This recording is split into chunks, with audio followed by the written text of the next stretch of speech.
好，这个影片要来讲这个 HTML Helper。那 HTML Helper 是什么东西呢？其实可以从我们之前很多产生的自动范例就可以看到是有用到的。那我们这 index 这一页，那这全部前面有一个小老鼠呢 HTML 点各种方法，那它这边可以点出很多HTML Helper 的这个方法。那这个里面，那这一页是什么呢？这一页可以看到它整个这个页面的一些内容都是利用 HTML Helper 所产生出来的。那就是 HTML Helper 是什么？就是这一个开头然后点各种方法的这个东西就叫做 HTML Helper。那它的功能是什么？它又用在哪里？它有什么好处呢？我们先来看一下我们 index 这一页，那可以看到这一串到底打了这一串之后，最后产生出来的结果是什么呢？我们可以看一下，其实就是这个位置，可以看到这边是 th， 然后这边是 th， 也就是说产生出来的是 th 之中的东西，也就是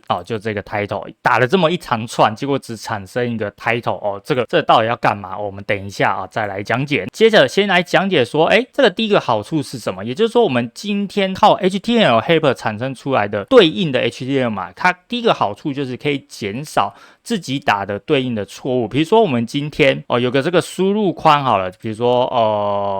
我们 create 这边有很多框框，那这个框框里面一定会有对应的这一个 input 嘛，然后什么 class， 然后等等相关的一些属性的连结。那这样子打难免可能不小心打错了正确的资料就没有办法被新增上去了。也就是说今天在这里看起来好像没有意义变成一个 title。那但是如果今天这个 HTML 是蛮长的一段，然后有蛮多属性要去打的话，你就可以改写成这个样子 HTML， 然后这个绑定你要哪个栏位，那接着转换成这个网页的时候就会变成这一段。那我们来看一下我们自动产生范例是长怎样。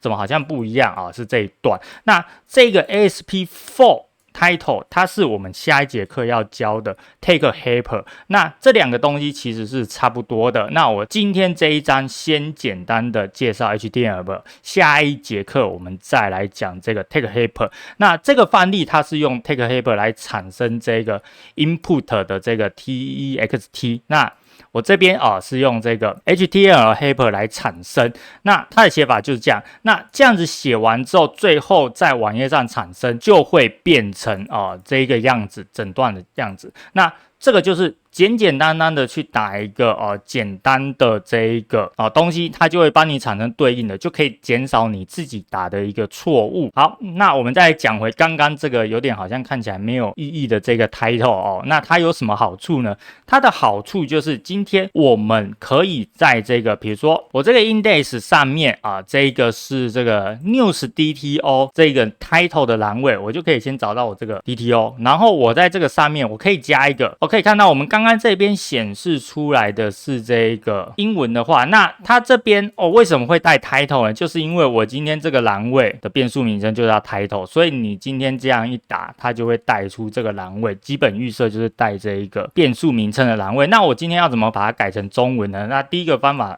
就很简单，我直接打标题。但是这样会有个问题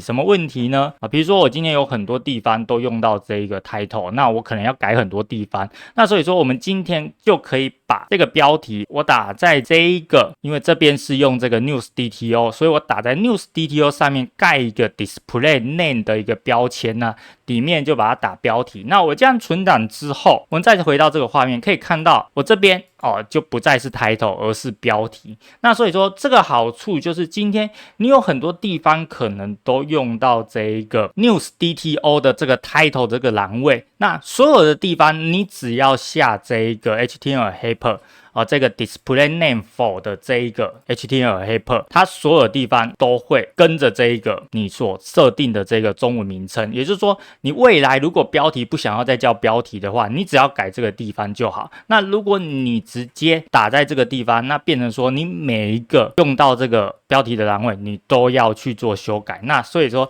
这就是另外一个其中的好处之一，就是你只要改一个地方就 OK 了。好，那其实我个人比较不喜喜欢这一节所介绍的一个 HTML Helper， 因为这个很不直觉，它不是一个原生。我个人比较喜欢用一些类似原生的写法，那不是类似的原生写法，就变成说它是独有在这一个程式框架里面，那你要特别去记。比如说你看它要点很多方法嘛，它特别去记哪个方法是什么作用而且它跟这个JavaScript 的互动有点不好写啊，什么意思？我今天这边比如说这边产生这个，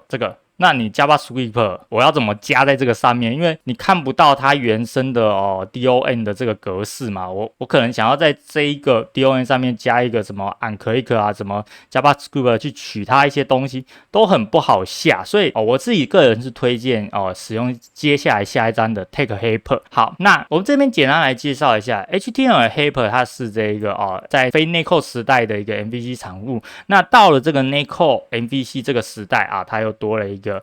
Take Helper， 那感觉好像是要用来取代这个 HTML Helper 可以改善我上面说的一些缺点比如说不能跟 JavaScript 去做互动能力比较差。但是很尴尬的是，其实 Take Helper 好像是要来取代 HTML Helper， 但是它并没有把所有 HTML Helper 可以做到的事情都用 Take Helper 做，也就是说有些事情在 HTML Helper 是做得到，但是在 Take Helper 是做不到的。所以我们可以看到之前产生的范例其实是有很多混搭的现象。什么意思呢？我们来看一下这个 detail 这个好了，上面它这边是用 HTML Helper， 但是它下面却用这个 Take Helper也就是说它可能这些功能在用这个 Take Helper 是做不到的，所以它变成有个混搭的一个状况出现。好，那我这边来讲一个只有在 HTML Helper 才做得到的事情，而且我个人非常喜欢用什么东西呢？基本上我今天比如说各大这个讨论区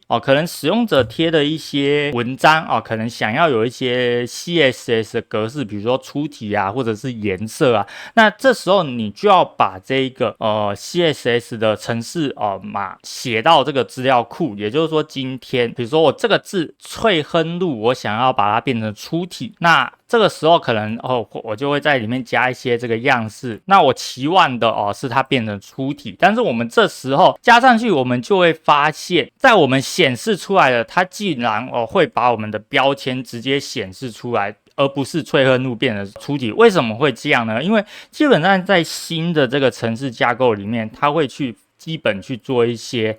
老掉牙的一些骇客攻击的模式的一个防范。那这个攻击模式叫 XSS 攻击。那 XSS 攻击有什么危险呢？今天就是你这个栏位开放给使用者去填，那使用者如果是骇客的话，他可以填一些指令码进去。那这边可以填什么指令码？比如说我今天填了一个JS 的 script 的指令码，叫做导到我骇客的这个使用病毒的一个网页。那变成说，如果你今天没有防范它的话，防范它这个 script 攻击的话，变成说所有其他使用者看到这个骇客所发的文章，都直接就被他的这个 script 导到他的这个病毒网页去，那大家就中毒了。那在以前旧的这个程式框架，基本上预设是没有防范的，所以很容易中招。这也是我为什么我一直觉得用新的这个程式框架是最好的，就是说你就算新手来使用，也不会掉到这个老掉牙的这个骇客攻击里面，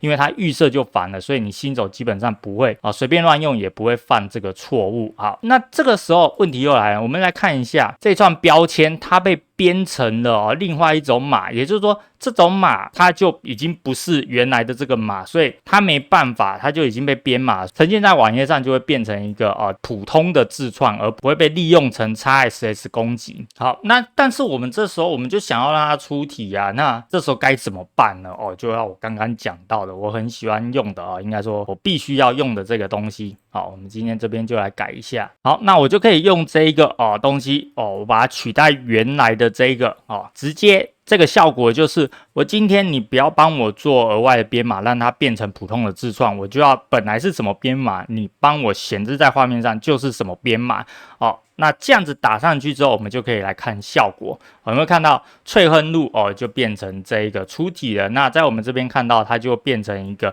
是 HTML 的编码。那在我们原始码这个部分可以看到刚刚是编的乱七八糟让我们变成普通字串，现在就变成是一个 HTML 编码。那这样子的话其实新手不小心误用还是有危险的。那我们这边来简单示范一下什么是 XSS 攻击。比如说我今天在这边写一段 script 比如说这边这边只是做一个警告那你也可以把这个警告换成这个导向，你也可以把它换成导向。那我这边是直接做一个警告。那这样子的话我使用者其他使用者比如说刚刚是骇客输入，那我其他使用者看到这篇文章的时候就可以发现这里被跳出一个这个 JavaScript 的警告视窗，那可以把这个警告换成导向网站，那这样就很危险所以基本上在用这个 RAW 非常重要的地方，你必须要确保这个栏位的值是你自己或者是内部人员才有办法去